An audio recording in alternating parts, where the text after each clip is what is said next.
Vous m'entendez là du coup? Normalement, vous devez m'entendre là. J'ai le visuel au niveau du micro de mon côté. Ok, nickel. Bon, j'espère que tout le monde va bien.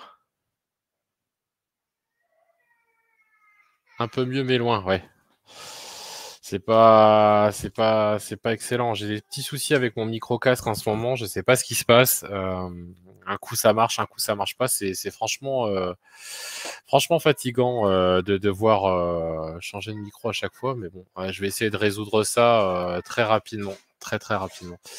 Bah, c'est bien, ça commence à arriver tout doucement. On va pouvoir commencer tous ensemble. Je vous propose une petite minute de générique supplémentaire et puis on débute, d'accord? Allez, hop, je vous mets ça tout de suite.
Allez, c'est parti. On va commencer ensemble. C'est bien, on commence à avoir un petit peu de monde, c'est cool.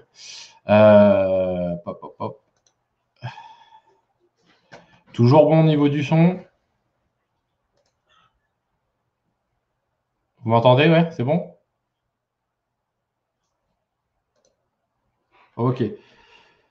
Bon, et ben ce soir, on va parler d'un sujet un peu particulier, un sujet qui touche pas mal de monde, que ce soit dans le dev d'ailleurs ou dans d'autres fonctions, dans d'autres métiers. Hein, c'est pas lié spécialement au métier du développement, mais c'est ce que l'on appelle familièrement le syndrome de l'imposteur. Alors concrètement, c'est quelque chose qui peut survenir et qui arrive à de nombreuses personnes, comme je le disais. Il n'y a pas spécialement que des juniors. Hein. Certains seniors sont aussi un peu touchés par ce syndrome, entre guillemets, si je puis dire. Et c'est quelque chose qui peut être relativement très gênant au quotidien pour de nombreuses personnes. Ce que je vous propose, c'est qu'on regarde brièvement. Alors pour ceux qui ne savent pas ce que c'est, je vais vous montrer brièvement un partage d'écran, tac, que vous puissiez vous rendre compte. Hop, hop, hop, voilà. Je vais essayer de faire un petit zoom parce que c'est pas terrible au niveau de la vue, hein, dis donc. Je sais pas pour vous, mais j'espère que vous arrivez bien à lire. Grosso modo, qu'est-ce que c'est que le syndrome de l'imposteur? On a ça chez les personnes atteintes du syndrome de l'imposteur, appelé aussi syndrome de l'autodidacte, et qui exprime une sorte de forme de doute maladif qui consiste essentiellement à nier la propriété de tout accomplissement personnel. Grosso modo, ça veut dire que on se sous-estime souvent. On a une forte tendance à douter de soi, de ses compétences, de ses qualités. Et du coup, ça peut être un énorme frein au travail, notamment, puisque on a l'impression parfois d'être, comme dit le nom, un imposteur et d'avoir peur d'être démasqué. Or, bien souvent, il faut savoir que ce syndrome-là est lié plutôt à une prise je dirais, de doute par le fait que voilà, on a une facile tendance à avoir peur de l'échec, à avoir peur de pas mal de choses. Et il arrive, voilà, il arrive forcément à un moment donné où il y a des raisons qui expliquent pourquoi on peut être alors atteint, c'est pas une maladie, hein, qu'on se le dise, mais qu'on puisse, voilà, en tout cas, faire preuve de ce genre de syndrome. Alors clairement, comme je vous disais, beaucoup de gens peuvent en être victimes. Moi, le premier, hein, ça arrive encore. J'ai de temps en temps des doutes sur les choses que je fais, mais des doutes, voilà, sur mes performances, sur mes compétences, sur mes qualités, sur mon travail au quotidien, sur la peur du coup de ne pas être recruté, etc., etc. Et du coup, voilà, comme tout le monde, hein, je pense, on ressent tous ce petit doute à un moment donné. Alors, il arrive qu'il soit que passager, parce que par moment, on arrive à prendre conscience de ses compétences et de ses forces. Mais tout le monde n'y arrive pas. Et ça, c'est un travail qui est à faire sur vous-même dans un premier temps, parce que il n'y a personne d'autre que vous qui allez pouvoir justement contrer cette problématique-là et ces doutes-là. Alors, on en parle depuis tout à l'heure, mais principalement, comment est causé, je dirais, le syndrome de l'imposteur. Il y a plusieurs faits qui font que on en vient à être touché par ce syndrome. La première va être la pression. Clairement, le stress et la pression liée notamment à ce qu'on peut avoir dans la société de tous les jours. Hein. Le fait, son fonctionnement, ses valeurs, voilà, le fait de toujours avoir peur d'être montré du doigt ou de se sentir visé. On va avoir une certaine pression financière aussi, dans les cas où justement on postule au maximum pour trouver un emploi, ce qui est quelque chose de totalement naturel, mais qu'on a une pression financière derrière du fait voilà, de soit plus de chômage, soit le fait de ne pas gagner sa vie entre guillemets comme ça, que c'est pas suffisant et de pas arriver à joindre les deux bouts. Enfin, il y a pas mal de petites choses au niveau financier. On va dans des cas, par exemple pour des seniors, c'est l'envie d'évolution et donc d'évolution aussi, en plus de statutaire, de l'évolution salariale.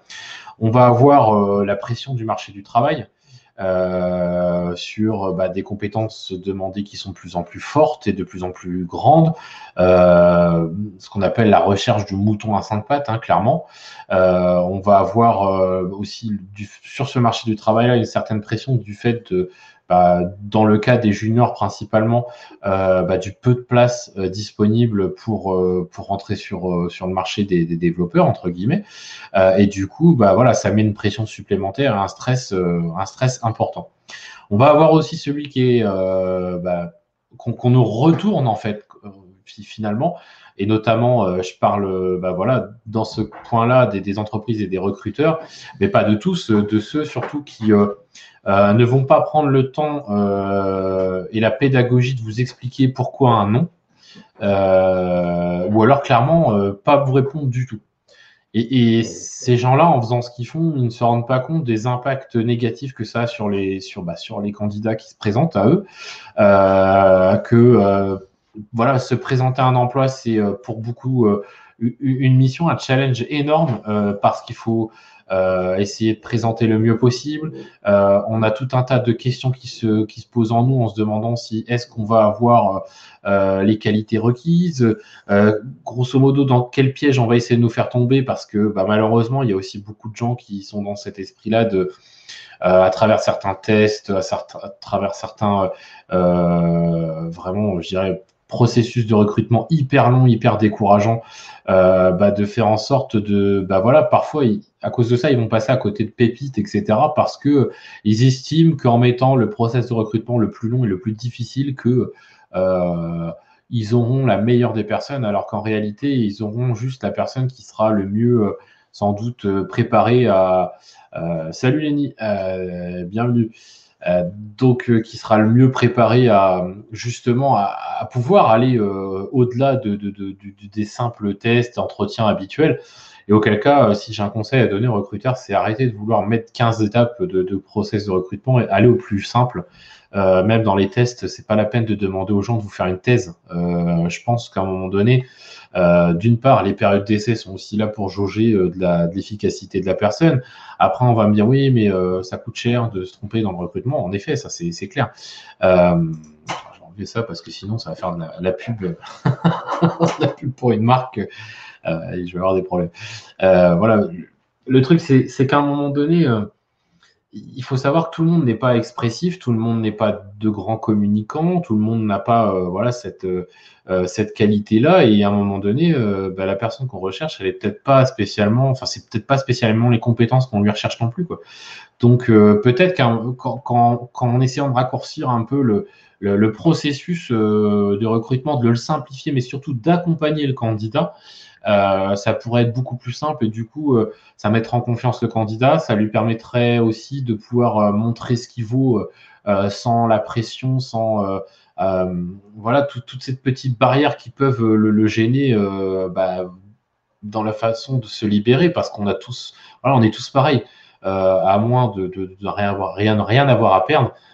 Et de s'en moquer finalement, on a tous cette crainte quand on arrive en entretien de se dire à quelle sauce je vais être mangé, qu'est-ce qui m'attend, qu'est-ce qu'on va me poser comme piège, quelles vont être les questions pièges. Enfin, et au final, on est tellement préoccupé à réfléchir à toutes ces questions-là qu'on ne pense pas à être le plus naturel possible, à être le plus décontracté possible, d'essayer de bien analyser, etc. Et parce qu'il y a le stress, cette pression et la peur de l'échec.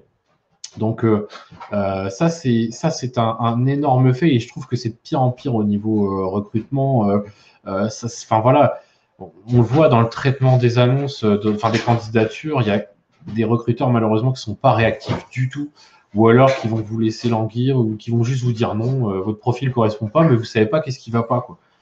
Et ils comprennent pas que leur manque de pédagogie et d'explication, malheureusement, elle va pas permettre au candidat justement de travailler sur lui-même parce que lui-même, il sait même pas pourquoi il est pas fait pour, en tout cas, il n'est pas dans le profil qui est recherché. Pour quelles raisons, sur quoi doit-il travailler? Est-ce qu'il y a éventuellement un travail à refaire au niveau du CV, de la présentation? S'il y a eu un premier entretien, qu'est-ce qui a bloqué? Voilà, moi, je l'ai vécu encore il y a très peu de temps où on me disait, donc j'ai eu un entretien, tout ça, on me disait oui, en effet, votre profil correspond tout à fait, etc. Donc je fais l'entretien, nickel, ça se passe super bien. On me dit, je reviens vers vous rapidement, donc c'était le jeudi, on me dit, je reviens vers vous le lundi, mais quoi qu'il arrive, je vous appelle, etc. pour vous dire ce qu'il en est, pour quelles raisons. Et en fait, le lundi, pas d'appel. Je reçois un mail à 22h30 pour me dire que mon profil, au final, n'a pas été retenu parce que les candidatures sur ce poste-là sont gelées du coup, comme ça, à la dernière minute, jusqu'au mois d'avril. Et auquel cas, ils vont vouloir un profil un peu plus tech. Donc j'avais envie de dire qu'est-ce que vous appelez un profil un peu plus tech? Alors c'était pour un poste de chef de projet e-commerce, hein, parce que c'est un job que j'ai déjà fait auparavant, donc c'est un métier que je connais très bien. Sauf qu'aujourd'hui, je suis 3 fois plus performant que ce que je ne l'étais à l'époque, puisque du fait d'être passé par le développement web, j'en suis devenu je peux être un chef de projet technique, quoi. Donc, et au final, on voulait quelqu'un de plus technique encore. Alors, je ne savais pas ce qu'ils attendaient exactement. Est-ce qu'ils voulaient juste un développeur senior qui se transforme en chef de projet, mais qui ne gère pas forcément spécialement bien le côté analytique, le côté commercial et relationnel avec le client, le côté gestion de projet? Je sais pas. Mais du coup, ça m'a laissé un goût amer et au final, voilà, je sais pas vraiment quelle a été la problématique, pour quelles raisons, en réalité, on n'a pas voulu de moi. Et c'est exactement ce que vivent nombreux d'entre vous hein, au quotidien, dans les messages que je reçois, les échanges qu'on peut avoir tous ensemble au quotidien, que ce soit sur le Discord ou même en privé. Les gens, les choses qui reviennent, c'est tout le temps la même chose. C'est soit pas de réponse, je fais plus de 100 candidatures, j'ai pas de réponse, ou quand j'ai des réponses, c'est juste non, votre profil, vous savez, le message bateau qu'on reçoit tous, qui doit être envoyé avec un logiciel de newsletter, de conneries comme ça. Votre profil n'a pas été retenu, mais nous vous souhaitons bon courage pour la suite. Alors qu'en réalité, bon, je suis pas certain qu'ils s'en font vraiment pour vous. Donc et je trouve que ce genre de petites choses, bah, ça a tendance à accentuer ce syndrome de l'imposteur. Et c'en est dommage parce que je pense que ça va. Enfin, le stress est l'une des plus grandes maladies qui existent de notre temps. Hein. Ça provoque des choses relativement négatives. Et le truc, c'est que rajouter du stress au stress habituel, bah, c'est encore plus difficile. Donc, ça, c'était l'une des raisons. Après, il y a une autre raison pour laquelle on peut avoir ce syndrome, c'est le doute naturel, votre instinct. Votre instinct un petit peu animal qu'on a gardé de nos ancêtres hein, va avoir une tendance à vouloir vous protéger, à faire en sorte de prendre la meilleure des décisions et parfois de vous décourager à aller de sortir de votre zone de confort par crainte de ne pas réussir ou parce que bah, votre cerveau fait une mini introspection en lui en se disant bah non, t'as pas les compétences, t'as rien à faire là. Alors parfois elle est vraie, parfois elle est fausse.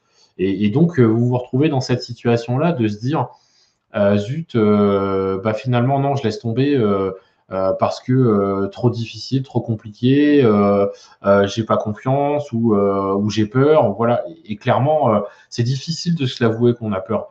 Et forcément, bah, ça y joue énormément. Donc cette partie-là est très importante. Comme je le disais, il y a une pression du milieu pro, clairement aussi, parce que aujourd'hui, alors notamment dans le dev, on est dans un métier qui demande à être de plus en plus, je dirais, performant sur tout, de tout connaître. On le voit, j'en parlais récemment sur Twitter et encore ce matin. Est-ce qu'à un moment donné, je posais la question, est-ce qu'on va pas trop loin, quoi? C'est-à-dire, et notamment dans la communauté JavaScript, est-ce qu'à un moment donné, il faudra peut-être pas mettre un stop en disant stop, arrêtez de sortir des frameworks toutes les 5 minutes parce qu'on ne sait plus lequel apprendre, parce que d'un framework à un autre, parfois on peut faire exactement la même chose avec que ce soit avec l'un ou avec l'autre. Donc au final, ça apporte pas vraiment grand-chose de plus. Parfois, ils sont totalement différents, mais du coup, c'est des méthodes totalement différentes pour, je dirais, pour les appréhender, pour les travailler. Et au final, à la fin, on ne sait même plus quoi. Enfin, et on le voit dans certaines annonces. Je suis tombé sur une annonce tout à l'heure où on demandait du Humber, enfin tout un tas de nouvelles choses très peu répandues. Et le truc, c'est que, alors c'est beaucoup les startups en général qui vont dans ce genre de techno parce que soit parce que la personne en charge du technique, elle est fan de tout ce qui, voilà, de tout ce qui est nouveauté, elle veut absolument prendre le train le plus en amont possible pour pas être largué et puis ça fait toujours fun de se dire de se démarquer des autres en prenant une techno peut-être qui est un peu différente. Or, la sécurité voudrait on se mette sur la techno qu'on maîtrise le mieux et non pas la techno qui me paraît la plus brillante à nos yeux, quoi. C'est l'une des premières règles à respecter je dirais, dans un montage de projet. Pour éviter les échecs, il existe tout un tas de manuels d'ailleurs là-dessus sur le web. Mais la première des choses, enfin voilà, c'est de le faire avec des choses que l'on maîtrise et non pas d'aller chercher des choses qui vont vous nécessiter du temps pour apprendre cette nouvelle technologie-là, pour ensuite la placer et pas forcément de manière tip-top. Et c'est souvent bancal. Donc, et du coup, on se retrouve avec une multitude de technologies et de frameworks et de librairies à apprendre, alors qu'à la fin, le résultat, au final, tout ça pour avoir le même résultat, quoi. Alors oui, vous allez me dire, oui, mais entre certaines, il y a quand même des différences, et notamment de poids, de performance, etc. Oui, certes. Mais bon, si on prend déjà ne serait-ce que React, Angular, Vue, ça fait déjà trois grosses technologies à appréhender. Alors, framework et librairie, pour le coup. Et le truc, c'est qu'à la fin, le résultat, il va être le même. C'est-à-dire que le but, c'est de venir créer, admettons, une API en front qui va venir consommer son back, quoi. Donc, Est-ce que voilà. Et ça, c'est quelque chose que je reproche énormément à la communauté JavaScript parce que c'est vraiment celle qui part dans tous les sens. Hein. Faut dire clairement les choses. On voit pas trop ça sur d'autres langages, que ce soit Python, sur Java, sur PHP ou même les technologies Microsoft. C'est quand même un peu plus carré, un peu plus voilà, on essaie de pérenniser les choses.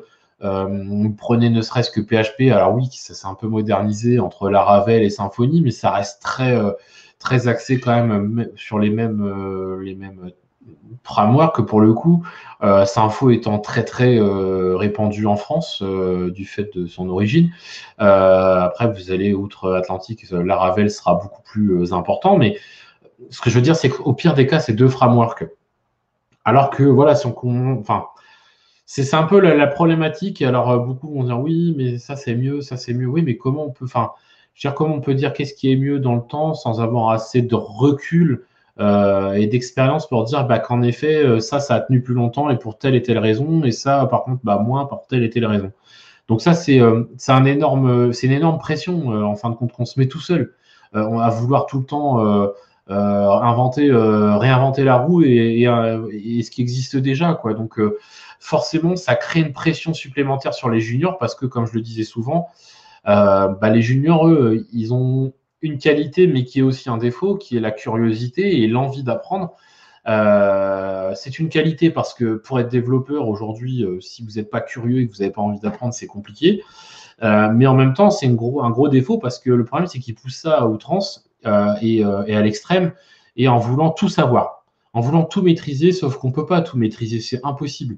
Et c'est pas parce que vous avez passé 2 mois sur telle techno, ensuite vous avez enchaîné avec d'autres techno et ensuite telle techno, bah, que derrière, vous maîtrisez les technos, pas du tout. Pour les maîtriser, il faut des années et des années de métier dessus. Et auquel cas, à force de faire ça, vous vous transformez tout simplement en un développeur, ce que j'appelle un développeur framework et non plus un développeur langage, quoi.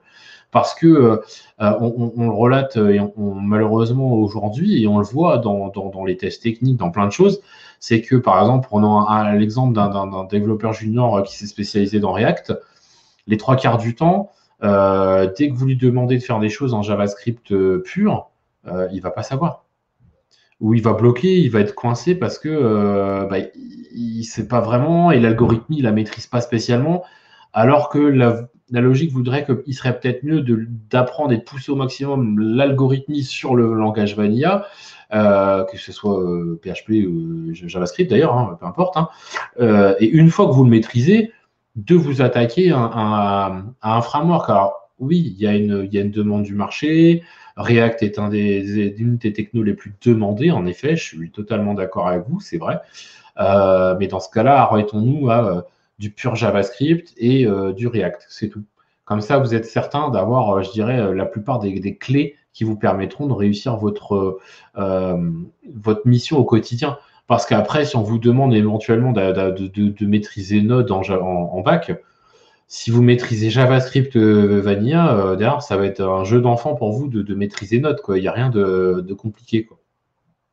Donc ça, c'est une pression que le milieu professionnel autour de nous met et de plus en plus à cause, je dirais, pour le coup, des réseaux sociaux qui, bah voilà, tout le monde fait un peu, veut montrer un peu ce qu'il sait faire, se mettre en avant, nous les premiers, hein, je veux dire, alors c'est un peu de manière différente, mais aujourd'hui on est dans une ère où il est important d'avoir de la reconnaissance et du coup les gens bah, veulent tous se montrer sous leur meilleur jour sur les réseaux sociaux, en montrant des astuces, des trucs, des machins, et puis en faisant des projets sur projet sur projet sur projet qui pour la plupart malheureusement vont voir le jour, mais ne tiendront pas des années parce que voilà, on peut pas enchaîner autant de projets et derrière gérer 10 projets en même temps. Enfin, c'est juste du suicide, quoi. À moins d'avoir que ça à faire, hein, bien sûr. Mais du coup, voilà, on arrive dans cette pression qui est la pression sociale et la pression numérique qui sont les réseaux sociaux à travers différentes choses, que ce soit les influenceurs, que ce soit les youtubeurs, que ce soit bah, des gens de votre réseau, des camarades de promo, des gens avec qui vous avez fait salut Mimout, que des gens avec qui vous avez fait vos études ou des projets ou participé en entreprise, enfin peu importe. Et du coup, cette pression-là, elle est tout aussi importante parce que elle vous dévalorise intérieurement.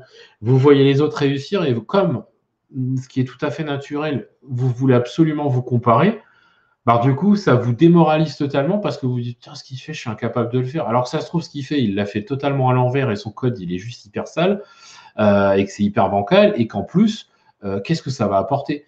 Clairement, qu'est-ce que ça va apporter? Qu'est-ce que lui, ça lui rapporte et qu'est-ce que ça pourrait éventuellement rapporter à un patron? Parce que l'idée, si vous faites ça, moi, je suis pour, hein, pour essayer de se faire, pour se démarquer, pour essayer de se mettre un peu en avant, de montrer un peu ce qu'on sait faire, de justement ce genre de petites choses. Mais dans ce cas-là, faites-le sur des projets qui ont un sens.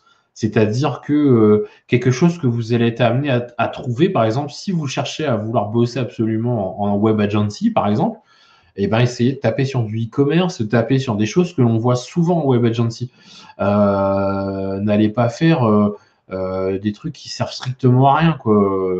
Parce que derrière, ou alors des trucs hyper durs à monter, parce que d'une part, vous allez vous essouffler, vous allez sacrifier beaucoup de choses et passer beaucoup de temps dessus, pour qu'au final, ça ne vous rapporte strictement rien et ça va même finir par, pour certains, une sorte de mini-dépression ou un burn-out, parce que vous aurez tellement donné qu'à la fin, après, vous allez avoir du mal à vous relever. Donc ça, c'est une chose aussi importante à se mettre en tête, c'est que se comparer, c'est malheureusement, comme je dis, c'est humain, mais c'est la pire des choses. C'est la chose à éviter, mais ça, on en parlera tout à l'heure dans les éventuelles solutions.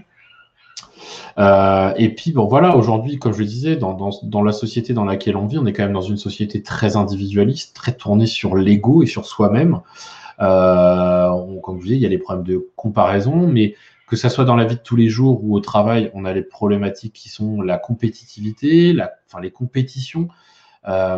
On a aussi tout ce qui est performance, toujours faire plus avec moins, enfin le chiffre, tout ça, tout ça malheureusement, c'est une énorme pression qui va accentuer les choses au quotidien ou même avant même de commencer. Et puis on a ce sentiment naturel qui est la peur de l'échec, qui est surtout très accentué parce que en France, on ne tolère pas l'échec. On est dans une culture très pro-élitiste et très pro-réussite, et que quelqu'un qui échoue, c'est quelqu'un de mauvais et qui ne réussira jamais rien et de bon à rien, malheureusement. Contrairement aux pays anglo-saxons où pour eux, l'échec fait partie de l'apprentissage. C'est-à-dire que la meilleure façon d'apprendre, c'est d'échouer.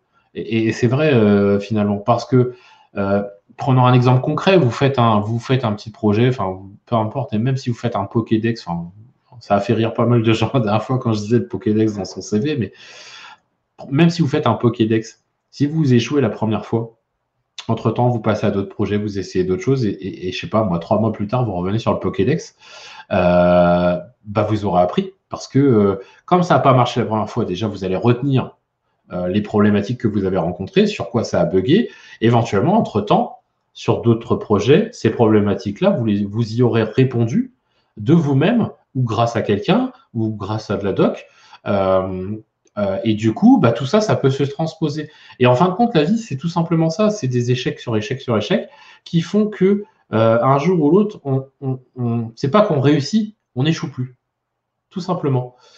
Et au final, vous prenez beaucoup de gens, il y a beaucoup d'exemples dans le monde entier de gens qui ont réussi après de nombreux échecs. Ça a été, en France, il y en a eu quelques-uns. Et par exemple, des très grands cuisiniers étoilés. Vous prenez une enseigne que tout le monde connaît dans le monde entier, McDonald's.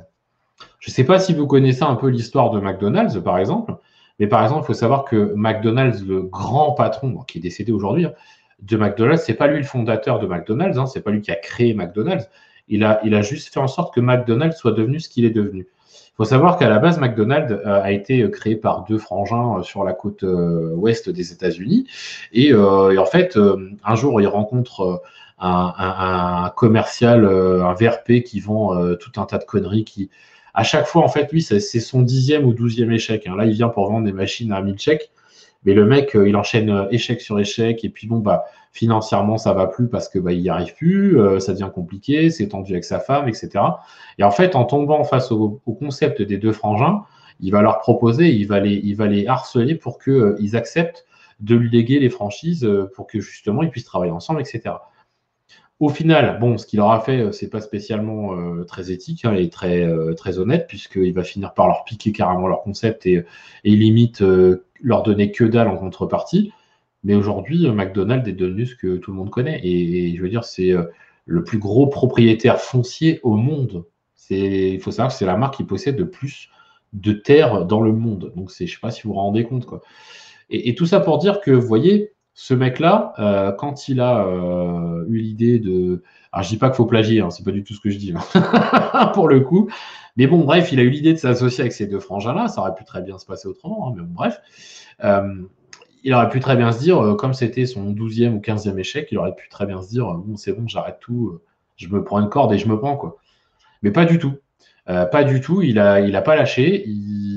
Au contraire, il s'est remotivé. Et justement, il a mordu dedans, quoi. Il a mordu dedans pour que jusqu'à ce que voilà, ça lui appartienne, quoi. Donc c'est tout ça pour vous dire que l'échec fait partie de la construction et de soi dans tout. Je veux dire, quand on est petit, avant de pouvoir marcher, bah, on tombe. Hein. Donc c'est exactement la même chose de ce point de vue-là.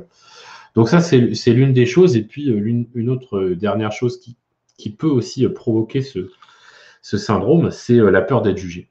Aujourd'hui, on a une trouille bleue d'être jugé par son entourage, par ses pairs, par beaucoup de gens.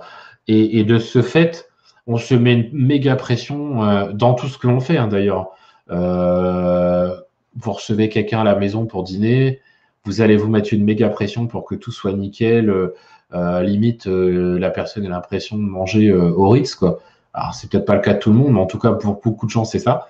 Vous allez faire un entretien, vous allez vous mettre, vous plier en quatre, limite, on vous dirait, bah, par contre, il faut en plus faire le ménage le soir, vous allez accepter parce que vous êtes prêt à tout pour pouvoir avoir ce poste. Enfin, c'est pour vous dire à quel point la peur du jugement peut aller très loin et nous faire d'énormes conneries, quoi. Donc, ça, c'est l'une des choses, encore une fois, qui est naturelle et c'est très difficile tout ça à chasser. Ça, c'est un peu, moi, ce que j'ai pu trouver comme principe qui, à mon sens, entraîne ce syndrome de l'imposteur. Il y a une dernière chose qui est le fait que pour beaucoup de gens, enfin, quand par exemple vous allez dans des formations, peu importe ce genre de choses, on va vous motiver au max en vous disant vous êtes le meilleur, vous allez faire ci, vous allez faire ça. On vous place le niveau de confiance super haut, mais à la sortie, patatras, il n'y a plus d'échelle et vous tombez. Et là, vous vous apercevez que vous êtes tout seul et auquel cas, ben là aussi, le doute de l'imposteur arrive parce que justement, on est monté tellement en termes de confiance qu'on redescend aussi bas en termes de comment dirais-je, de doute, quoi. Donc ça, c'est très naturel, encore une fois, quoi. Il faut se le dire. Dites-moi un petit peu là dans les commentaires, vous comment ça se matérialise chez vous justement ce doute, ce syndrome de l'imposteur pour ceux qui l'ont. Dites-moi un petit peu qu'on partage ça ensemble. Je regarde un peu ce que vous me répondez là.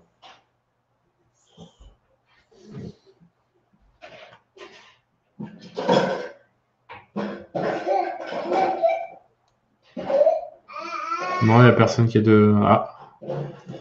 Alors, procrastination, je finis pas car je doute, ouais. On a aussi le syndrome de la feuille blanche, ça c'est quelque chose qui arrive assez souvent, malheureusement. Alors ça, c'est d'autres problématiques et ça, c'est quand le cerveau il est trop rempli de tout un tas de choses et auquel cas, faut en général juste le fait de décompresser un petit peu, ça suffit, hein, je pense. Hein.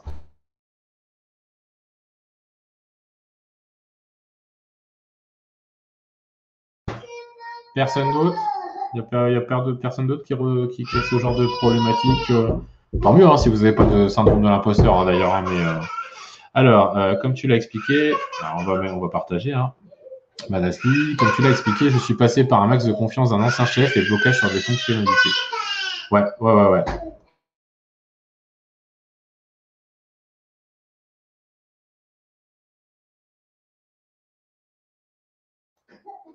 Choisir les bonnes technos pour son projet. Ouais, après, là, c'est auquel cas, c'est même plus. Enfin, je suis pas sûr que ça rentre dans ce genre de problématique de Glexi. C'est plutôt après une embrouille personnelle avec toi-même, hein, là, pour le coup. Savoir qu'est-ce que tu vas utiliser au final. Je suis désolé, hein, ma petite fille qui fait une crise derrière la porte, ça doit pas être très agréable à entendre. Deux petites secondes.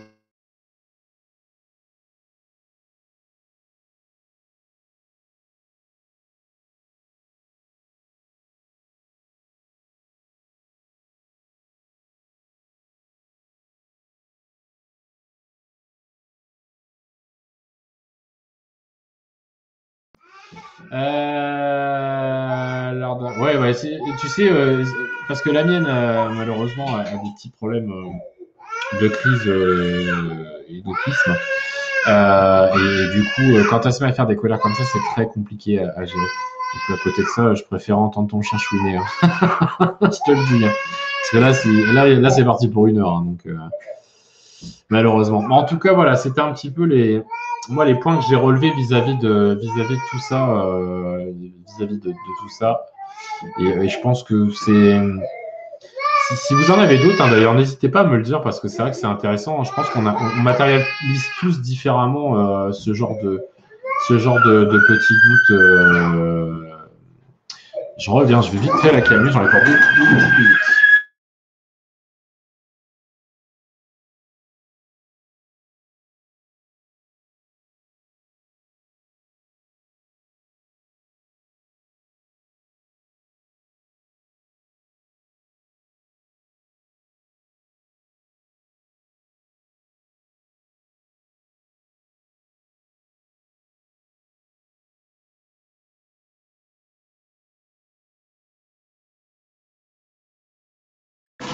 Je suis vraiment désolé, hein, c'est un peu la problématique du travail à la maison, ça. Pas évident avec les enfants. Là, madame, en plus, n'est pas encore revenue, donc ça devrait plus tarder. Bref, je suis vraiment désolé, en tout cas, pour ce petit intermittent. Tout ça pour vous dire, au final, comme je vous disais, ça se matérialise de manière différente. Alors après, il y a plusieurs solutions, en fait, pour combattre un peu ce syndrome. En tout cas, moi, j'ai réussi à en trouver quelques-unes. Qui sont naturelles. C'est du travail, encore une fois, sur soi-même. À un moment donné, il faut aussi savoir se faire une petite introspection personnelle. Faut pas hésiter à se regarder dans le miroir et à se dire bon, ok, tu as des qualités, tu as des défauts, et d'essayer de les trouver. Ça, c'est un premier point. De se dire sur un bout de papier, vous faites 2 colonnes, vos qualités, vos défauts, mais sans vous mentir, sans vouloir enfin, n'hésitez pas à vous faire mal, entre guillemets, si je puis dire, parce que l'idée, si vous n'êtes pas honnête avec vous-même, vous le serez avec personne. Et le truc, c'est qu'à un moment donné, dites-vous que si jamais ça vous fait peur d'affronter, entre guillemets, la vérité en face de vous-même, dites-vous qu'il n'y a que vous et vous qui le savez. Il n'y a personne d'autre, c'est un secret entre vous, donc il n'y a pas de risque, si je puis dire. Et derrière, personne ne pourra vous juger. Et puis vous-même, après, apprenez à ne pas vous juger trop négativement. Donc en faisant ça, déjà, vous allez faire 2 colonnes. Une colonne positive et une colonne négative. Commencez par la colonne négative, d'accord? Pourquoi? Parce que c'est toujours bon de finir sur une note positive et de se relever après tomber et non pas tomber après avoir couru, quoi. Donc, dans l'idée, essayez toujours vraiment de terminer par le positif et par les qualités. Une fois que vous avez fait ça, vous essayez après, d'un point de vue professionnel, de voir à quel point vous avez progressé ces derniers temps ou ces dernières années ou derniers mois en fonction depuis le temps que vous travaillez dans ce secteur-là. Et vous faites le point en vous disant, bon, bah voilà, ça fait tant de temps, ça fait 6 mois, admettons, qu'est-ce que je savais au début? Là, vous faites une liste pareille, avant et après. Vous mettez tout ce que vous saviez au début. Alors en général, c'est assez court, hein, il n'y a pas grand-chose à marquer, sauf si vous êtes un génie. Et après, par contre, vous mettez dans la case d'à côté, pareil, vous finissez par le positif. Qu'est-ce que je sais aujourd'hui? En tout cas, qu'est-ce que je sais faire? Et déjà, rien que ça, vous allez vous apercevoir que après le temps passé, ce qui est le plus difficile à s'apercevoir quand on a la tête dans le guidon, hein, clairement, c'est sa marge de progression et tout ce qu'on a réussi à, je dirais, à progresser. Et ça, malheureusement, si vous ne le faites pas, ça va être très compliqué derrière à gérer parce que automatiquement, qui mieux que vous va pouvoir faire cette introspection? Je veux dire, il n'y a que vous qui savez ce que vous valez et pour quelles raisons, etc. Donc, ça, c'est encore une fois, il n'y a que vous qui pouvez vous dire ce genre de choses-là. Maintenant, bah voilà, il faut être honnête avec vous-même. Il faut être honnête avec vous-même et vous dire que voilà, il faut être très clair avec vous en vous disant, bah voilà, ça va pas, ça va, pour quelles raisons, etc., etc. Et par rapport à tout ça, une fois que vous avez fait le point, vous vous dites, bah oui, en fin de compte, parce que là, enfin, à moins de nier encore une fois l'évidence, vous allez automatiquement vous rendre compte par vous-même des progrès que vous avez fait en vous disant, bah oui, en effet, tout ça, je ne savais pas. Aujourd'hui, je suis capable de faire, je sais pas, je suis capable de faire un bac, je suis capable de faire un front, je suis capable de relier les deux, je suis capable peut-être de faire aussi, de faire ça, de le déployer. Bah, à la fin, vous faites le point, vous dites, bah, c'est pas si mal, quoi. C'est pas si mal et, et, et on est, on est toujours content de se dire, en fin de compte, au fond de nous, bah, ça, voilà, en effet, je sais le faire. Ok, bon. Et ben, déjà, rien que ça, voilà, ça va vous permettre déjà de positiver un peu dans votre tête. Donc ça, c'est le premier point. Le deuxième point, c'est d'essayer toujours, malgré tout, dans toutes les situations, et là, c'est très difficile, euh, de positiver. Toujours trouver du positif dans n'importe quelle situation. Même si ça vous paraît le plus noir possible, même si vous avez l'impression d'être la tête sous l'eau et que vous allez vous noyer, essayez à un moment donné de retenir du positif. Une situation dure, comme vous pouvez rencontrer par moment, elle a forcément du positif parce que soit c'est lié à une erreur que vous avez pu commettre et auquel cas vous savez que cette erreur-là, il faudra plus la commettre parce que sinon vous vous retrouvez dans cette situation-là, soit parce que vous avez peut-être pas donné assez à certains moments et puis que vous vous êtes retrouvé dans une autre situation. Mais à un moment donné, il y a toujours un côté positif, c'est de retenir la leçon de ce qui vient de se passer. Donc quoi qu'il arrive, tout événement ou toute chose que vous pouvez rencontrer dans votre vie, ça va automatiquement avoir un impact positif, c'est-à-dire que ça vous servira toujours de leçon et de... Enfin, normalement, hein, je dis bien, à moins que vous soyez sadomaso, après ça c'est autre chose. Hein. Si vous aimez la boule et le cuir, ça c'est votre problème. Mais tout ça pour dire que même les situations les plus difficiles, et croyez-moi, j'en ai connu de nombreuses, eh ben, sur le coup, c'est peut-être difficile de se dire, voilà, on va positiver. Par contre, une fois que c'est passé, vous pouvez toujours vous dire, bon, bah, où est-ce que j'ai échoué et qu'est-ce qui s'est passé pour que j'en arrive là? Et à partir de ce moment-là, automatiquement, vous allez vous mettre en tête de ne plus recommencer ou de ne plus vous retrouver dans cette situation-là. Donc forcément, ça aura un impact positif dans votre volonté, dans votre vie. Et puis, on dit souvent que le positif attire le positif. Pensez positivement, ne broyez pas du noir, essayez voilà, de positiver au maximum. Je dis beaucoup de positif, hein, c'est fou. Il faudra les calculer, il faudra que je m'amuse à les calculer après au montage. Mais en tout cas, peu importe, euh, c'est dur, certes, mais dites-vous que d'une part, vous n'êtes pas seul, il faut toujours se dire qu'il y a pire que soi.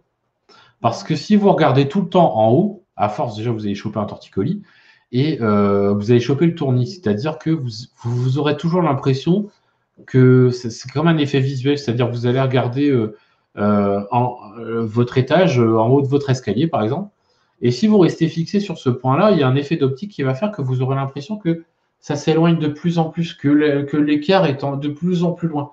Et ben, c'est exactement la même chose. Si vous restez fixé sur ce qui se passe en haut, à un moment donné, vous allez avoir l'impression que l'écart est en train de se creuser de manière monumentale, alors que pas du tout. C'est juste un effet d'optique. Donc, pensez de temps en temps à regarder ce qui se passe en dessous de vous. Et dites-vous que y a des gens qui sont dans une situation bien pire que la vôtre. Et au final, ça va vous redonner un peu de baume au corps en se disant, finalement, je suis peut-être pas si mal que ça. J'ai peut-être telle et telle chose à essayer de faire pour grimper cette marche. Et puis grimper l'autre. Et grimper l'autre. Pensez toujours ça comme ça, c'est-à-dire step by step, une étape à la fois. Voilà. Si vous essayez d'aller trop vite et de courir et de monter 4 marches par 4 marches, c'est le meilleur moyen de dégringoler. Et croyez-moi, je peux vous en parler en connaissance de cause. Donc, c'est essayer de monter chaque étape par chaque étape et vous verrez que vous prendrez le temps d'un plus d'assimiler et de progresser petit à petit, petit à petit, petit à petit, petit à petit. Donc c'est l'une des choses les plus difficiles à faire, d'être positif quand ça va pas. Mais malheureusement, il faut passer par là parce que si vous passez pas par le côté positif, vous n'arriverez pas à aller au-delà de ces problématiques-là.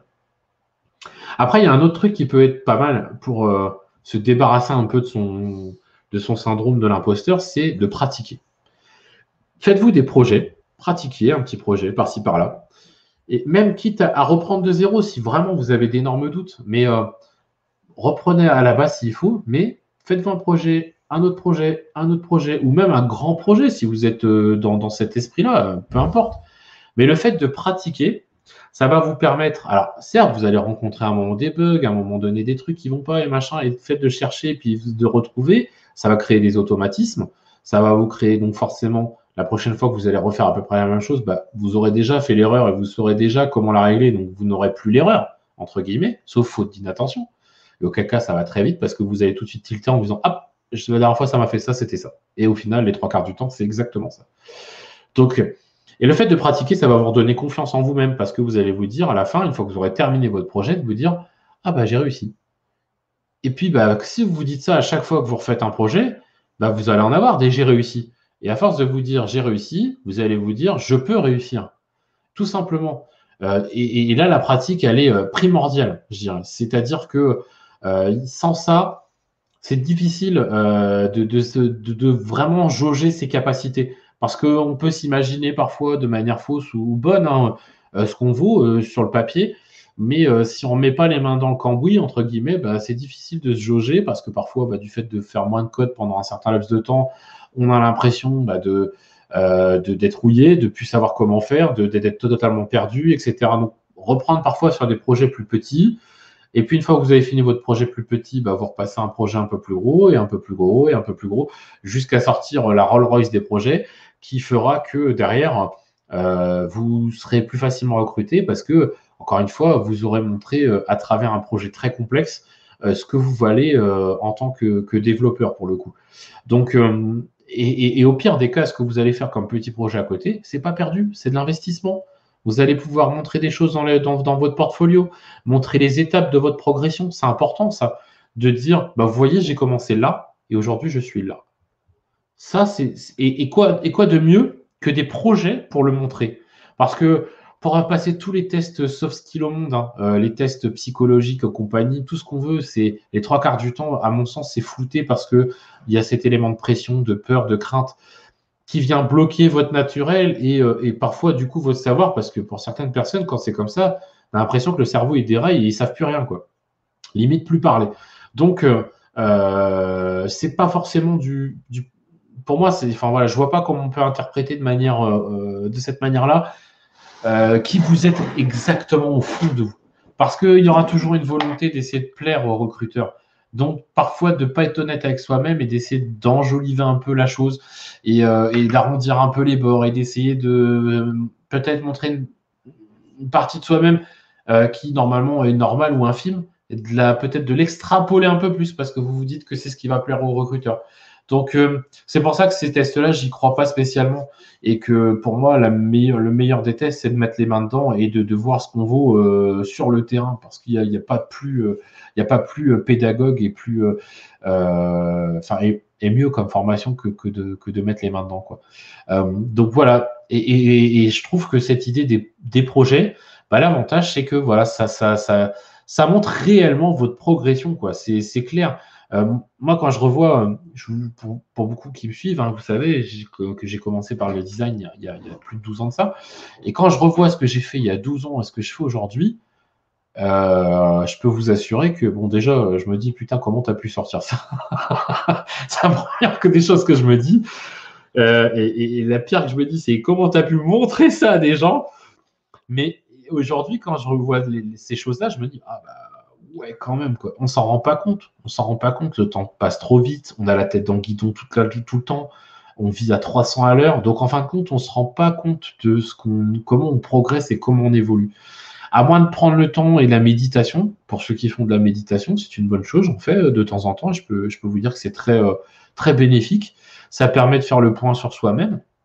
Mais en tout cas, pour ceux qui n'en font pas, bah, c'est vrai que c'est difficile de savoir et de se poser et de se dire, bon, c'est pas commun en même temps, de se mettre dans son canapé et de se dire, qu'est-ce que je vaux en vrai?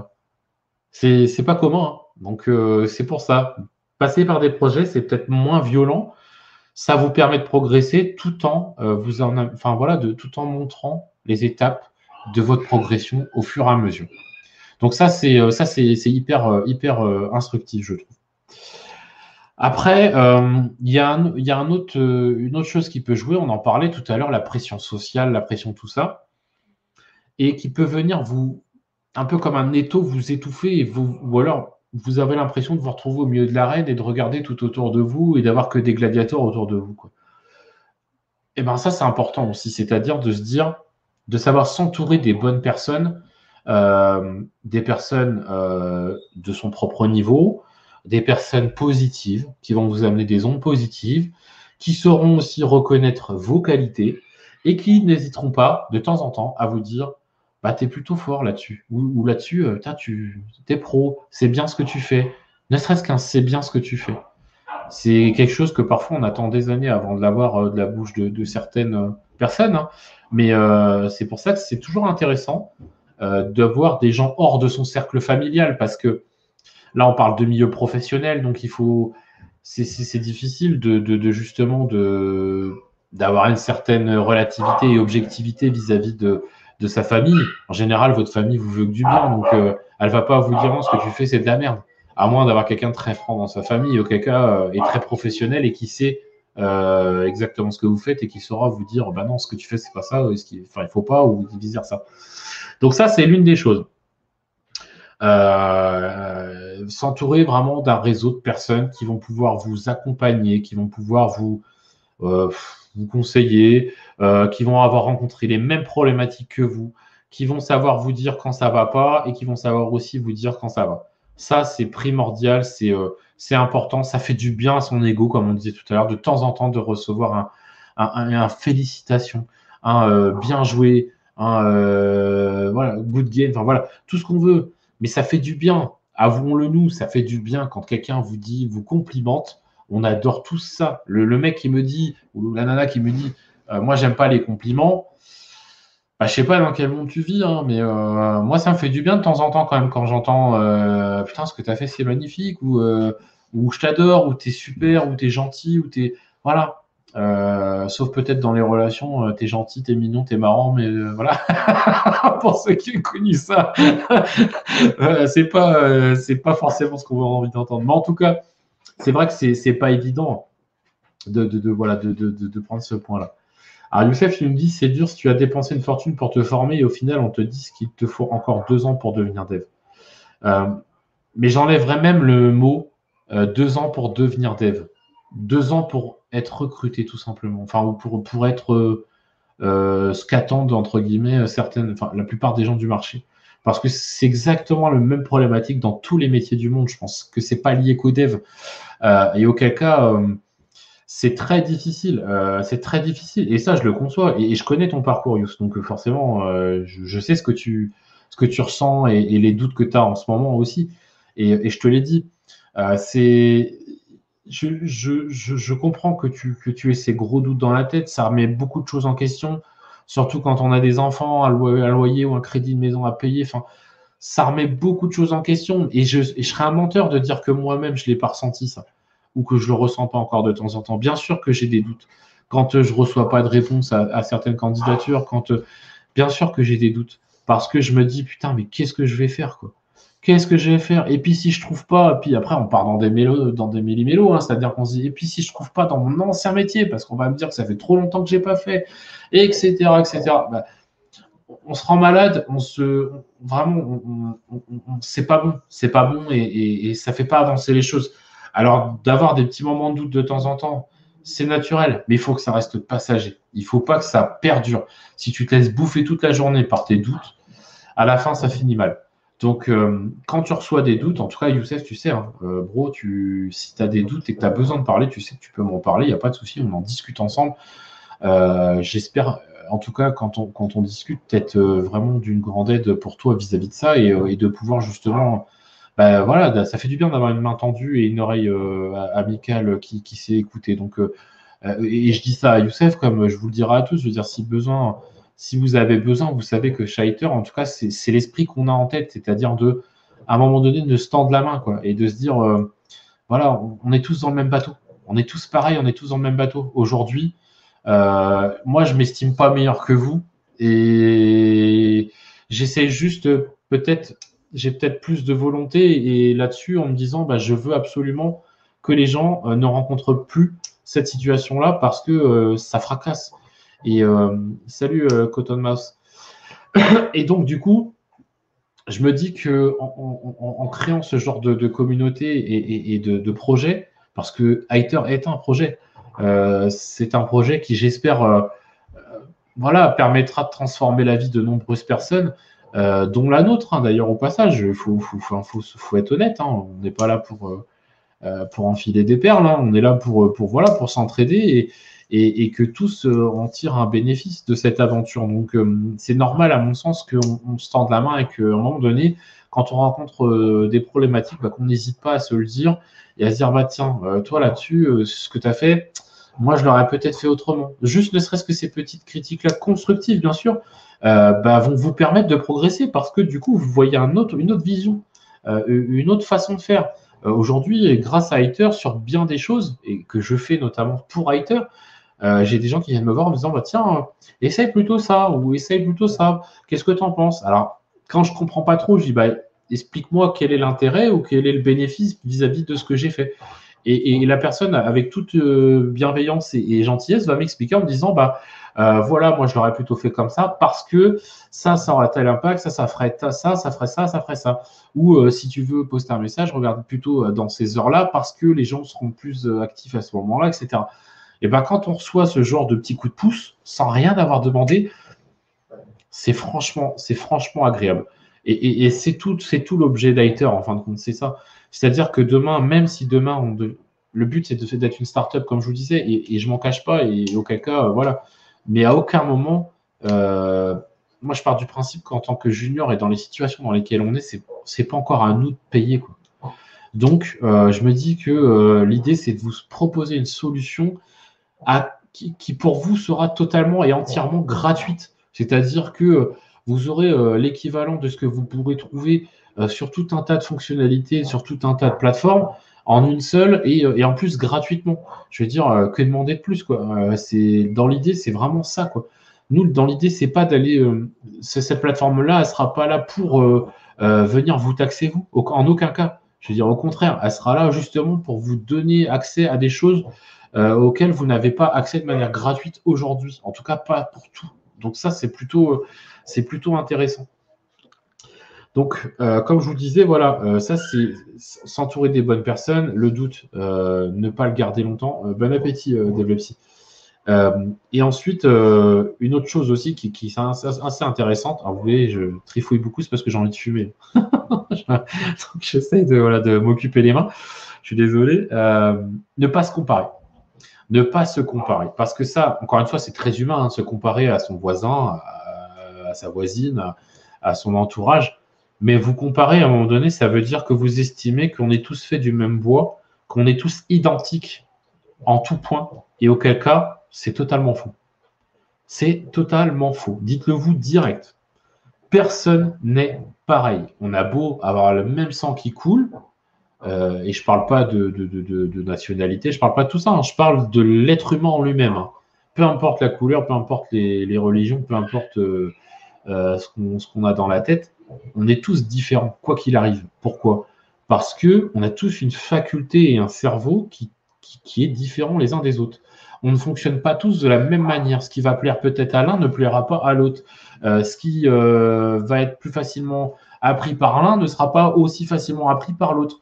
Même si l'autre est peut-être intelligent, parce que c'est les mots qu'on aime bien, ça, intelligent. Et du coup, les gens vont se dire, ouais, mais lui, il est intelligent, donc c'est plus facile pour lui. Non, non, c'est peut-être que lui, il est dans le domaine qui lui va bien et sur lequel il peut performer et progresser. Par contre, mets-le sur un domaine où il va être mauvais, et ben, il va être totalement à la ramasse. Et auquel cas, il fera jamais aussi bien que l'autre à côté, qui lui va être bon dans son domaine. C'est logique. On a tous des sensibilités différentes et une façon de réfléchir différente, de voir les choses, d'agir, de parler. Voilà, on est tous totalement différents. Donc, commencer à se comparer à son voisin, c'est comme si vous vous compariez en fin de compte à une idole. En fin de compte, voilà. Et ça fait partie des choses que je vous disais tout à l'heure, dont il faut se débarrasser. C'est-à-dire d'arrêter de voir certaines personnes comme des super-héros, des super balèzes, des rockstars, des ninjas, enfin peu importe les surnoms qu'on peut leur trouver. Arrêtez de vous comparer à ces gens-là. Auquel cas ils ont réussi, tant mieux pour eux. Mais de toute façon, ça se trouve, on va vous mettre toutes les deux, enfin tous les deux dans la même pièce pour faire autre chose. Ça se trouve, vous allez le bouffer de A à Z. Parce que vous serez plus doué pour cette chose-là. On a, comme je vous disais, cette sensibilité-là. Et les anglo-saxons l'ont très bien compris. Chose que nous, malheureusement, en France, on ne comprend pas. C'est-à-dire que si on n'est pas dans les 80% de la moyenne, bah, ça ne va pas. Or, c'est pas comme ça qu'il faut fonctionner. Il faut se dire que chaque personne est différente et qu'elle a des atouts différents et des qualités différentes. Et quand je dis que les anglo-saxons l'ont compris, c'est pour prendre un exemple que vous connaissez tous, parce qu'on a tous vu des films américains avec ce fameux bal de promo, avec ces fameux sportifs, scientifiques, artistes, etc. Eux, ils ont compris que tout le monde ne pouvait pas être pareil. Par contre, ce qu'ils font, c'est qu'ils disent, bah voilà, étant donné que tu es bon dans ton domaine, eh ben, on va tout faire pour que tu restes le meilleur dans ton domaine. Et donc, on va t'aider à travers une bourse, à travers un partenariat, des collaborations, enfin tout un tas de choses, du sponsoring. On va t'aider à progresser dans ton art, entre guillemets, si je puis dire. Et c'est pour ça qu'aujourd'hui, dans tout un tas de domaines, ils sont au-dessus de tout le monde. Pourquoi? Parce que ne serait-ce que le 7e art, alors en dehors des moyens financiers, enfin, quand on connaît un peu le cinéma et les jeux d'acteurs, on voit qu'en termes de jeux d'acteurs, ils ont quand même un jeu d'acteurs qui est relativement fascinant et impressionnant. À côté de. Alors, je parle des anglo-saxons, hein, pas que des américains, parce qu'il y a d'énormes acteurs anglais qui sont impressionnants. Et à côté de ça, nous, on a nos acteurs français, dont certains sont très bons aussi. Hein. Mais on sent que dans le jeu d'acteurs, c'est pas pareil. Ils n'arrivent pas à se transcender de la même manière que eux le font, quoi. Vous prenez un acteur comme Daniel Day-Lewis, par exemple, si vous connaissez, hein, c'est la Minute Geek, hein. Qui a joué notamment dans le dernier des Mohicans ou dans Gang of New York. Pour le dernier des Mohicans, il faut savoir qu'il s'est isolé pendant 10 mois. Pourtant, il est marié et des enfants. Il s'est isolé dans la nature pendant 10 mois pour vivre vraiment comme un Indien, pour vraiment ressentir exactement de la même manière. Et quand on voit la prestation au cinéma, et donc du coup, bah, je crois que c'est un Golden Globes ou un Oscar qu'il a eu, enfin bref, c'est impressionnant. C'est impressionnant, mais parce qu'ils ont cette faculté-là de se dire, voilà, je suis bon dans tel domaine et je vais tout faire pour être dans ce domaine-là. Ou je suis pas mauvais dans ce domaine-là et je vais poursuivre pour progresser dans ce domaine-là. Et ben voilà, dites-vous que de toute façon, quelqu'un qui va être très bon, je sais pas, pour reprendre notre milieu à nous, on en voit beaucoup, hein, des champions de React, des champions de ci, des champions de ça. Arrivez là, mettez-les sur du Vanilla.js, mettez-les sur du Vue, mettez-les sur du Angular, mettez-les sur peu importe une autre techno, ils vont être bidons parce que ils sauront pas faire. Non, forcément, c'est automatiquement. J'en reçois des messages bizarres. Bizarre les spams qu'il peut y avoir dans Twitch. Et forcément, ils savent pas faire parce qu'ils n'ont pas appris, ils n'ont pas maîtrisé. Alors que Terme Mars, non. Alors, je finis et puis je te réponds. J'affiche ta question. Et donc, en fait, ils vont pas être aussi performants peut-être que vous sur là-dessus parce que eux, ils vont s'être concentrés que sur une chose et ils vont y avoir été à fond et le retourner dans tous les domaines. Par contre, demain, cette techno-là disparaît, il va falloir qu'ils recommencent tout à zéro sur une autre techno. Donc là, automatiquement, ils vont se retrouver à un même niveau que vous, voire peut-être même en dessous, pour le coup. Donc, vous voyez, se comparer avec d'autres personnes, c'est pas spécialement bon et positif parce que, en fin de compte, de toute manière, comme je vous disais, pour synthétiser, on est tous différents. Donc, on ne peut pas se ressembler les uns les autres, c'est impossible. Voilà. Certains auront des facultés et des facilités sur un tel domaine et d'autres sur un autre domaine, et peu importe. Et auquel cas, c'est très bien parce qu'il faut de tout pour faire un monde, comme disait ma grand-mère, et qu'on ne peut pas tous être excellés dans la même discipline. Donc voilà, ça là-dessus, il faut vous dire, arrêtez de vous comparer aux autres, ça ne sert à rien. À part vous rendre malheureux, c'est tout ce que ça va faire. Alors pour te répondre, Cotton Mars, non, je ne le fais pas tous les jours, parce que sinon c'est fatigant. On stream les mardis maintenant et les vendredis. Et en dehors de ça, on fait tout un tas de sujets. On propose des vidéos comme Adopte un junior, donc ce qu'on appelle des speed interviews, où ça fait une sorte de CV rapide, d'entretien rapide d'un candidat junior dans le but de trouver un emploi, donc, et de soutenir encore une fois la cause des juniors. Donc, et oui, c'est sur des sujets différents. Il y a quand même un petit fil rouge qui traverse le tout, qui est l'aide et l'entraide vis-à-vis des développeurs juniors pour le coup. Donc, en tout cas, voilà, mais c'est pas tous les jours. Non. D'ailleurs, en parlant de ça, donc je vous disais, donc mardi et vendredi, exceptionnellement cette semaine, il n'y aura pas de live vendredi. Je vous avais promis Shirley, on devait faire un coaching live. Alors c'est décalé. Ce n'est pas annulé, c'est décalé. Shirley a un gros souci au niveau professionnel et elle ne pourra pas être là. Donc, malgré tout, elle tenait absolument à être présente pour pouvoir le faire avec vous. Donc, ça se passera un mardi prochain au final. Donc, on décale juste de quelques jours. Donc, elle interviendra de 18 à 19. Donc, soyez bien à l'heure parce qu'elle n'a qu'une heure à nous consacrer ce jour-là. Donc, elle sera là de 18 à 19 pour pouvoir vous donner des conseils. Voilà, pour pouvoir vous dire ce qui ne va pas peut-être sur votre CV, si vous avez envie de présenter votre CV, sur votre façon de vous présenter. D'ailleurs, ce serait très bien ce jour-là qu'il y ait des gens qui aient envie justement de parler, de venir en vocal ou même en vidéo avec nous et de se présenter en l'espace de 2-3 minutes pour montrer un peu les habitudes, ce qu'on met en avant. Et elle pourra vous dire, moi aussi, j'espère peut-être sur certains trucs, on pourra vous dire justement, ça, il faudra peut-être que tu fasses attention, peut-être passer cette étape-là et parler d'autres choses et ainsi de suite. Idem sur le CV, comment réussir peut-être un CV en une seule page, ce qui n'est pas forcément évident quand on a plus d'une trentaine d'années et pas mal de postes à son actif. Et en quel cas, ça sera toujours intéressant. Donc, ça sera le mardi, non pas du coup vendredi 22, mais mardi 26 à 18h. Donc, exceptionnellement, ça sera quartier libre vendredi soir. J'en profiterai un petit peu pour être avec ma petite famille. J'avais pas de sujet croustillant sous le coude à vous proposer, plutôt que de faire de la merde, comme dirait Jean-Pierre Coff. Je préfère me taire et vous laisser votre vendredi soir peinard. Voilà, mais en tout cas, voilà, c'est juste décalé de 2-3 jours, donc pas de souci là-dessus. Cotton Mouse, ok, c'est génial, 10 minutes, ça marque un quai. Écoute, j'espère, parce que c'est le but. Alors, je suis pas un gourou, je suis pas un expert, je suis pas, comme je vous disais, je suis pas meilleur qu'un autre, loin de là. C'est juste que je rencontre exactement les mêmes problématiques que vous les rencontrez au quotidien. Donc, c'est un sujet que je connais particulièrement bien. En tout cas, ce dont on vient à parler à chaque fois. Et j'essaye d'être un peu votre porte-parole et de retranscrire ce que beaucoup me disent, soit en privé, soit à travers différentes interventions. Donc, voilà, j'essaye au plus simplement d'essayer de vous aider et qu'on puisse s'entraider les uns les autres tout en avançant, parce qu'à un moment donné, moi je pars du principe qu'à force de bâcler et de laisser tomber les juniors, ce qui se passe, c'est que tous les talents, on va les perdre.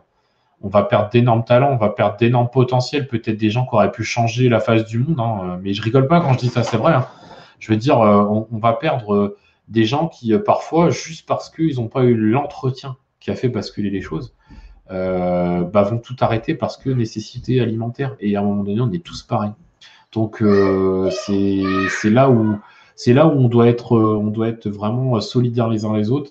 de pas hésiter, voilà, encore une fois, on a le Discord, on a tout un tas de choses à votre disposition, de pas hésiter à poser des questions, à demander de l'aide s'il faut, à proposer des choses si vous avez des idées. Parfois, il n'y a pas de mauvaises idées, au contraire, parfois, quand je vous ai expliqué à de nombreuses reprises, vous avez l'impression que cette idée-là va pas être sensationnelle et au final, ça va peut-être déclencher quelque chose d'énorme quoi, derrière. Donc, n'hésitez pas, encore une fois, c'est fait pour ça, c'est gratuit. Donc, je veux dire, ce serait quand même dommage de passer à côté de ça et de se dire, bah voilà, parce que le jour où il n'y aura plus rien, bah, les gens viendront râler qu'il n'y a plus rien. Quoi. Donc, tant qu'il y a, faisons en sorte que ça reste et que ça perdure. Quoi. Donc ça, c'est le petit message à passer. En tout cas, voilà, j'espère que ce sujet vous aura requinqué un petit peu, comme c'est le cas de Cottonmouth. N'hésitez pas, hein, si vous avez envie d'en discuter, que ce soit en privé ou même sur le Discord ou peu importe. Je suis toujours à l'écoute. Si je peux vous apporter quelques conseils que je peux vous donner, ou en tout cas ma façon de voir les choses, bah, je le ferai avec plaisir. Et auquel cas, c'est peut-être même vous qui parfois pourrez me dire, bah non, finalement, ça, il faudrait faire ça comme ça et pas autrement. Et auquel cas, bah, vous m'aurez peut-être aussi aidé de votre côté à justement voir cette chose-là de manière différente. Comme on le voit sur certains groupes, sur Facebook par exemple, il y a beaucoup de refoulement sur les juniors quand les questions sont posées. C'est cool de trouver des gens qui sont open et d'entendre. Ben, on est des juniors. Et puis, Mimout, tu sais, le mec qui te dit qui s'en prend comme ça aux juniors parce que ce côté un peu voilà, coq qui s'estime meilleur que les autres, parce que lui, il a de l'expérience, parce que lui, il a fait telle école, parce que lui, ci, parce que lui, ça, bah lui, c'est bien. Ok, mais qu'est-ce que tu vaux humainement parlant? C'est ça la question. Si tu parles comme ça d'une manière, je dirais, arrogante et en montant sur tes grands chevaux et en étant hautain avec des gens qui sont dans le besoin et qui te demandent, qui te posent une question, qui te demandent de l'aide, bah, il va falloir t'inquiéter et faire une cure parce que je pense que voilà, c'est l'archétype même de l'être humain du 21e siècle qui pense qu'à sa gueule, quoi. Donc, et auquel cas, avec que des agissements comme ça, je donne pas cher de notre peau sur le long terme. Moi. Donc voilà, le truc c'est ça, c'est que c'est aussi pour ça. Et puis il faut pas oublier une chose, on est junior for life. Hein. On apprend, voilà, c'est un métier qui va faire que pour ceux qui vont le découvrir ou pour ceux qui l'ont déjà découvert, on apprend constamment, parce que les technologies elles évoluent, parce que les façons de faire évoluent, parce que demain il y a des effets de mode comme dans tout. Donc on est constamment en train d'apprendre. Donc on est du junior for life, c'est clair. Même si on a un domaine d'expertise à un moment donné, on reste des juniors à vie, quoi. Donc à partir du moment où on a ancré ça dans sa tête, franchement, c'est top. Je mets pas tout le monde dans le même panier. J'ai trouvé un mentor de cette manière, mais je vois vachement ça. Mais ouais, c'est pas cool pour les juniors qui prennent tarif. C'est ça. Alors, tu vois, chez nous, on parle pas de mentorat, on parle de parrainage. Ou même, j'aime bien le terme de grand frère ou grande sœur, parce que je trouve que le côté familial a un côté, bon, déjà qui ressemble beaucoup aux valeurs que l'on met en avant et que l'on souhaite absolument transmettre, mais c'est plus rassurant parce qu'un mentor, je veux dire, un mentor, c'est bien dans l'art de la guerre, c'est bien dans plein de choses, quoi, mais dans le dev, et puis c'est un terme qui est devenu marketing, hein, clairement, on le voit avec beaucoup de formations et d'instituts, d'entreprises qui se servent de ce terme-là, et je trouve que du coup, il a perdu tout son sens, parce que la façon dont ils font du mentorat, c'est payant, alors que nous, ce qu'on propose, c'est gratuit, quoi.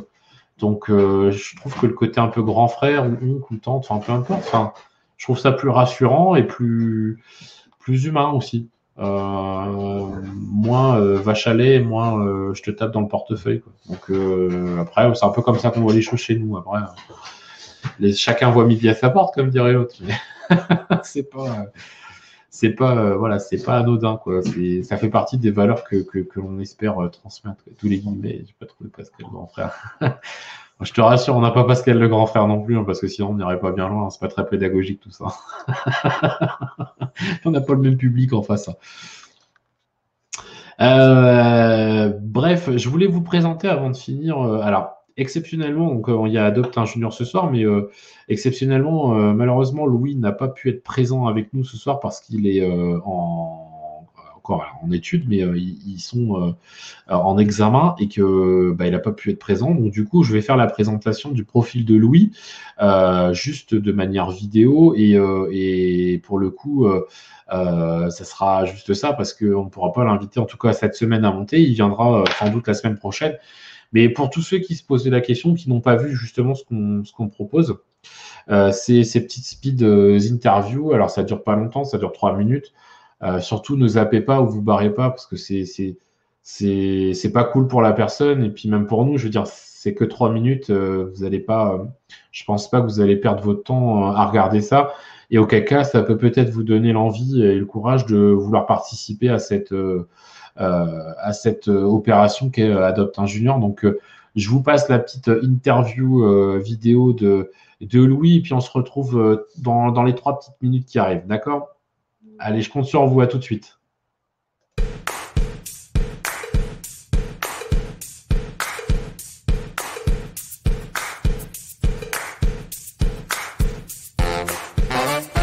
Je m'appelle Louis Maillard. J'ai 19 ans. J'habite à côté de Tours, en Indre-et-Loire. Je suis étudiant et actuellement je suis dans mon appartement seul. J'ai fait un bac scientifique et là je suis à ma 2e année de DUT GE2I, donc génie électrique et informatique industrielle.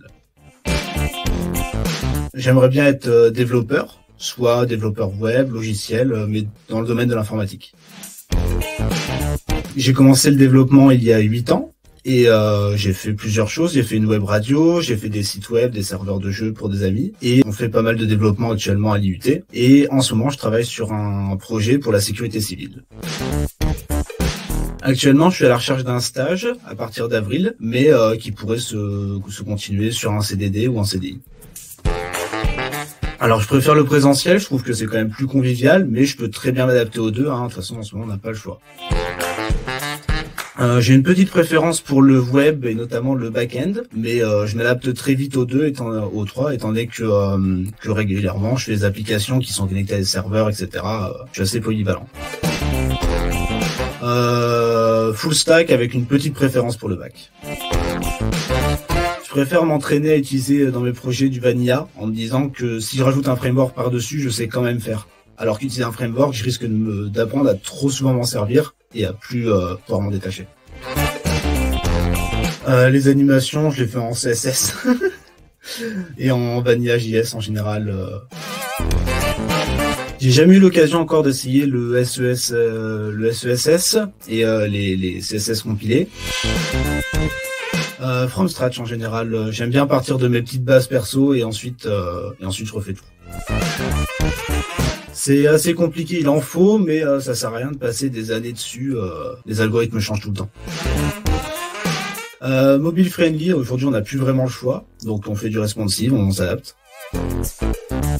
Plutôt PC d'abord en général, et après je fais le responsive pour l'adapter. Absolument agile. Terminal, c'est quand même, ça a son petit côté sympa et pratique. Je fais du Windows, du Linux et j'ai pas l'argent pour Mac. J'ai une préférence pour GitHub, j'ai commencé dessus, donc je suis plus habitué, mais j'ai aussi fait des projets sur GitLab.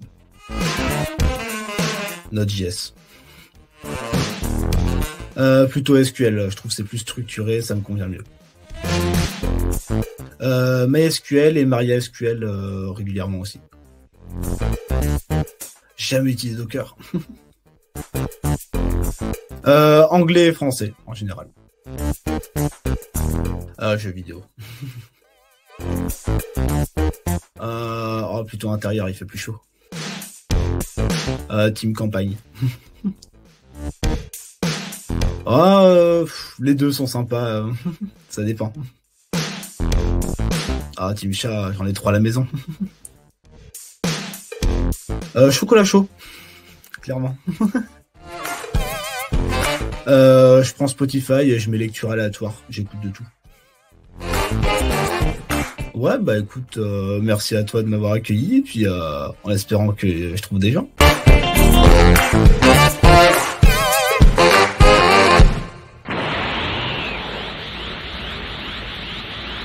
18 ans, 19 ans.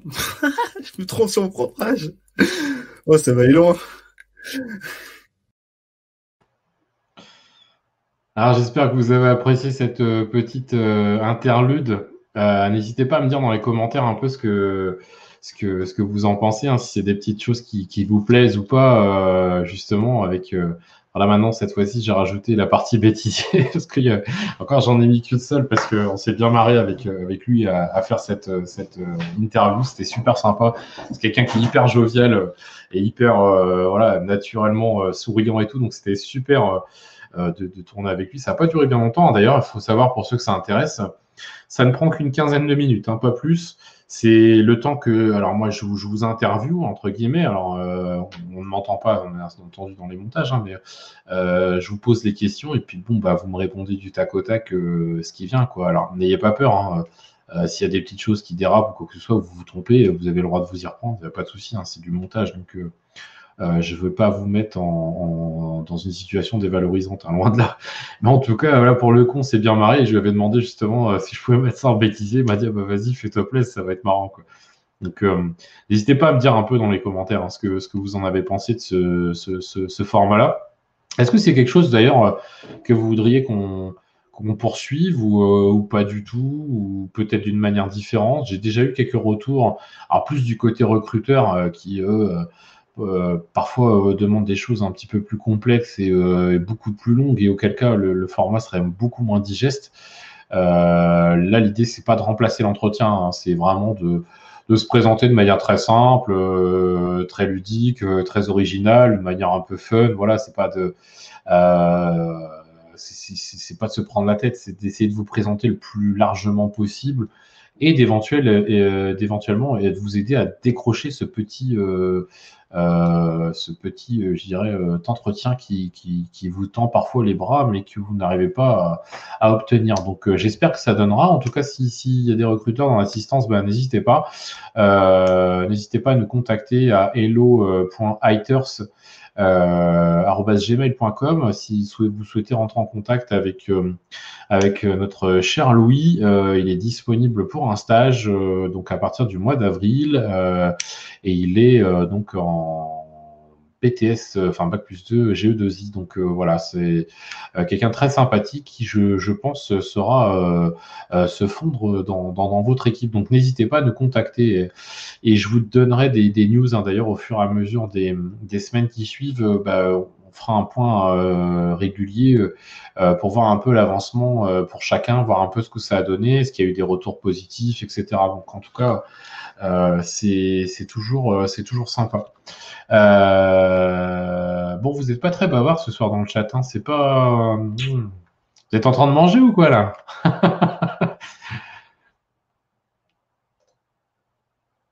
Ouais, en effet, Youssef, ça peut, oui, c'est sûr que ça peut que aider, hein. L'idée, c'est ça, hein. Je vois pas d'autres.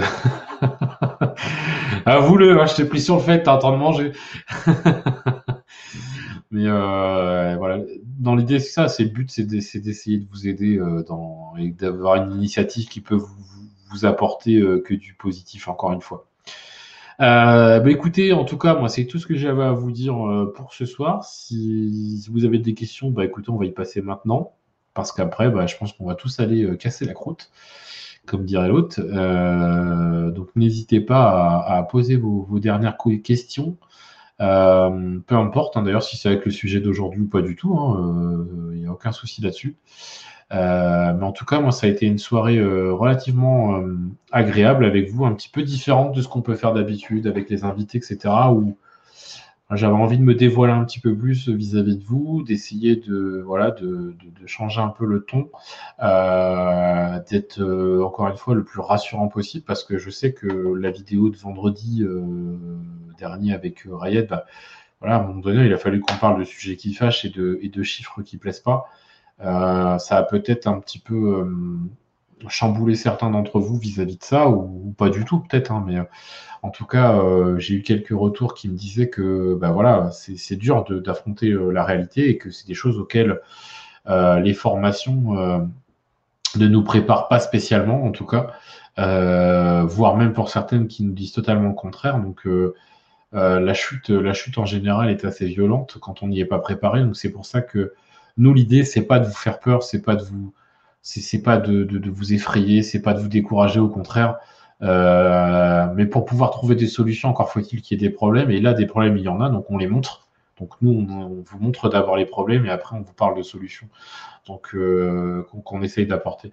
D'ailleurs, si il y a des gens qui sont intéressés, le 29, nous essayons de monter un big live. Alors j'ai déjà quelques invités. J'essaye déjà encore de voir avec certains bootcamps qui sont avec qui je suis en pourparlers pour pouvoir justement les faire intervenir vis-à-vis de la situation que rencontrent notamment les juniors, des éventuelles solutions qui seraient éventuellement à réfléchir, et surtout des innovations, parce que je sais que certains bootcamps ont réussi à mettre en place des petites choses pour aider les candidats et les futurs devs qui passent par chez eux à retrouver, je dirais, plus facilement le monde du travail. Donc, n'hésitez pas, encore une fois, si c'est quelque chose qui vous dit, c'est ce qu'on appelle, enfin ce que j'appelle le droit de réponse, hein, puisque comme vous savez, pour beaucoup, certains bootcamps se sont fait taper un peu sur la tête il y a quelques mois de ça.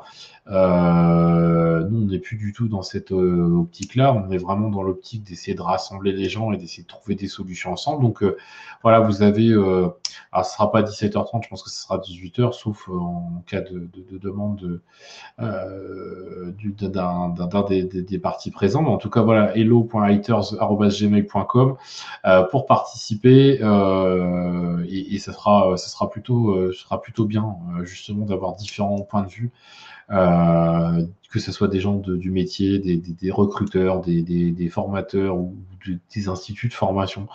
Je pense que c'est important que vous veniez à un moment donné parler, parce que à trop laisser le doute s'ancrer, j'ai peur que ça fasse que dérailler les choses. Et justement, voilà, en tout cas, c'est cool. Ce serait vraiment cool que vous soyez là. En tout cas, moi, merci à toi aussi, Youssef, et merci à vous d'avoir été présent pour ce live un petit peu particulier, un petit peu plus personnel. Mais en tout cas, bon, du coup, vendredi, on ne se voit pas, hein. Vendredi, c'est week-end. Cela dit, c'est pas pour autant qu'on s'arrête, hein, puisqu'il y a tous les jours, on bosse comme des dingues sur Highter pour pouvoir essayer de faire avancer les choses, que ce soit sur le Discord, sur les différents réseaux sociaux, YouTube, Twitter, Facebook, LinkedIn. Enfin bref, on essaie de trouver des choses qui vont vous permettre de pouvoir vous aider. Et puis on construit la plateforme aussi, ça prend un max de temps. Donc on est en train de construire petit à petit ce réseau social qu'est Highter, justement. Donc voilà, que vous dire de plus? On se retrouve mardi prochain, même jour, même heure. Et puis d'ici là, portez-vous bien, positivez, soyez forts, pratiquez, donnez-vous. Et puis voilà, tendez la main si jamais vous êtes dans une situation un petit peu plus sympa que les autres. Essayez de tendre la main aussi aux autres pour pouvoir les aider. Et d'ici là, voilà, comme je vous disais, prenez soin de vous avec cette période de Covid. Protégez-vous, protégez les vôtres. Et puis, je vous fais des gros bisous de loin, mais des gros bisous. Allez, ciao, ciao.